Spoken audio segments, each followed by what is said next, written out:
You're right, guys. I've seen a video by Devstro, and it's called "Basing My Miniatures." And basically, there's loads of different ways you can do it, obviously. But one way which I thought was pretty good was this method, where it's sort of like a gravelly mud with static grass on top. And I mean, it's a really basic idea. There's just like a test base for it, and all you do is I'll use the Games Workshop stuff, and you use this stuff. It's called sand. I mean, even despite calling it sand, it's actually quite grainy. It's like quite a coarse sand. Quite large, and so what I've done is you do a base coat underneath, so just on the flat part of the base, and then what you do is you put the gravel on top, like glue it on with a clear glue. Then you paint over the gravel or sand. You paint over that with the same colour that you have on the base, and do like a layer of highlighting or whatever, so it looks like a sort of muddy field sort of thing, and then just whatever pattern you really want, glue on patches of static grass, which is this stuff. It just comes in the pot. I mean, I think it's like a $5 each. Don't know how much that is in American or Canadian or any other type of money. I have no idea. Conversion rates are all screwed now at the minute anyway. Yeah, I think the guy Devstro was saying that he ended up just doing most of his videos, not his videos, most of his bases ended up being fairly old looking, like 80s style, which is not bad, but he said he wanted like different ideas, or just maybe a slightly different take on it.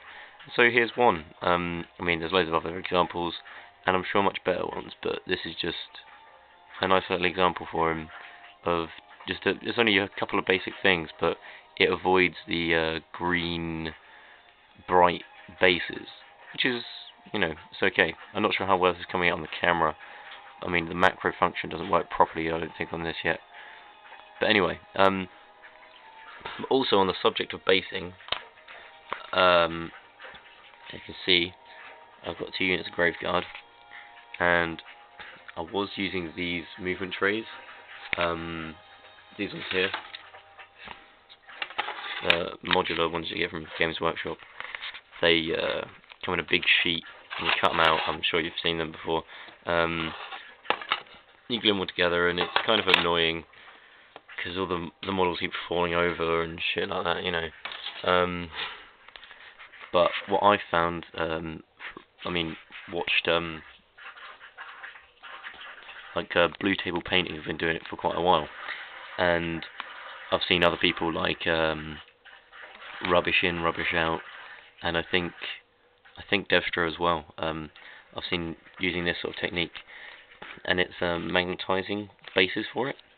I mean, for a lot of people, I think it's difficult to find just like magnetic sheeting or materials. I mean, you can get it off the internet, but if you're like maybe if you're like a younger person, or if there's nowhere in your area that can do it, or you can't order things off the internet, like you could have a credit card. There are a couple of solutions to it. Now, it works really easily. What you do is, what I've done is split it into just groups of 10, and that makes it a lot easier for like moving it around, so you can just split it up.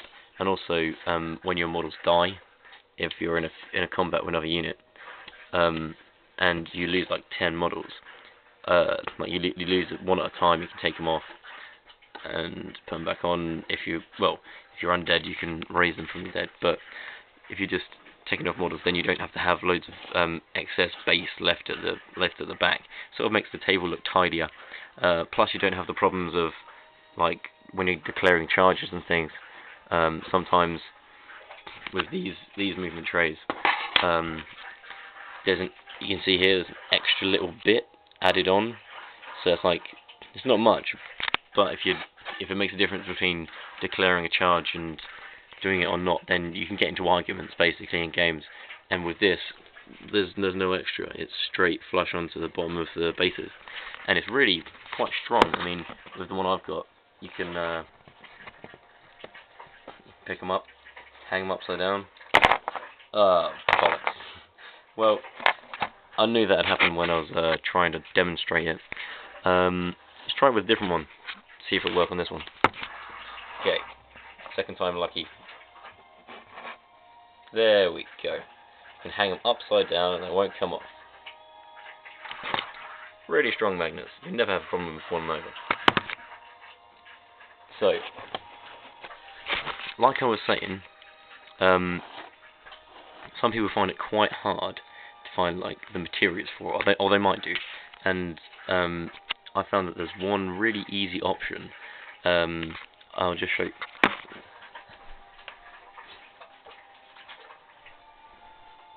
These, funny enough, learner plates for people who learn to drive. They're magnetic and they're in a big sheet.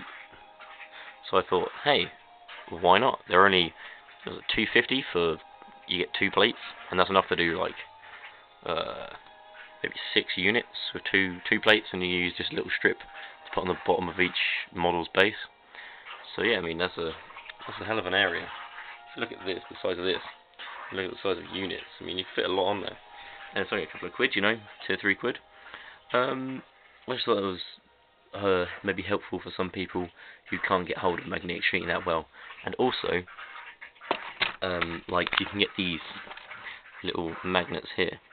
These tend to be quite expensive.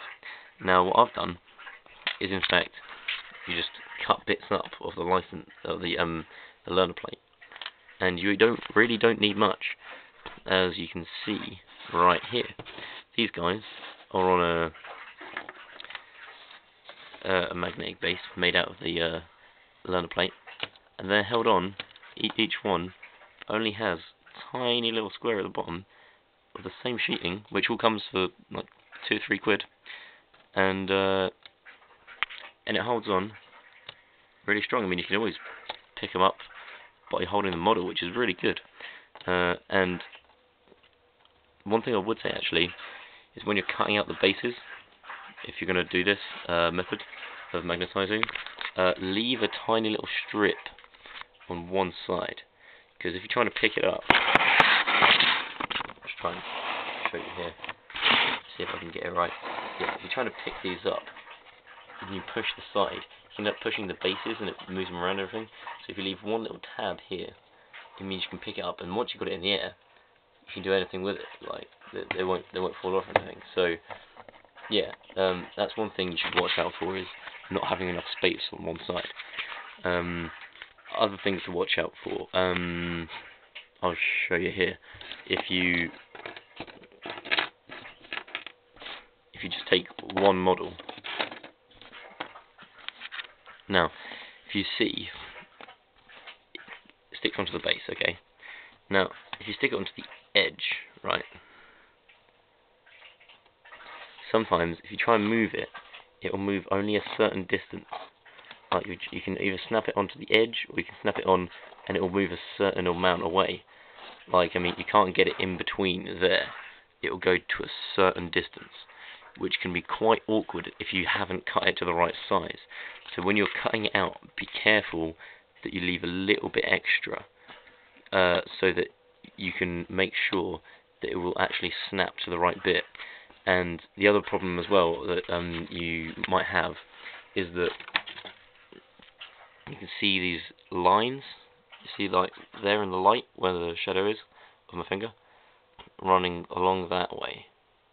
Okay, and that's like something to do with the polarization of the magnets, magnetic sheeting. So this guy, right, he sticks on really well this way. You can lift up the base and everything. But if you stick him on sideways, it doesn't do anything. It's really not a magnet at all, which is pretty strange. So, oh crap, I'm running out of time. Anyway, that's just a couple of ideas on magnetic bases, and one of these for Devstro saying, yeah, that's another method if you want it. Thank you guys.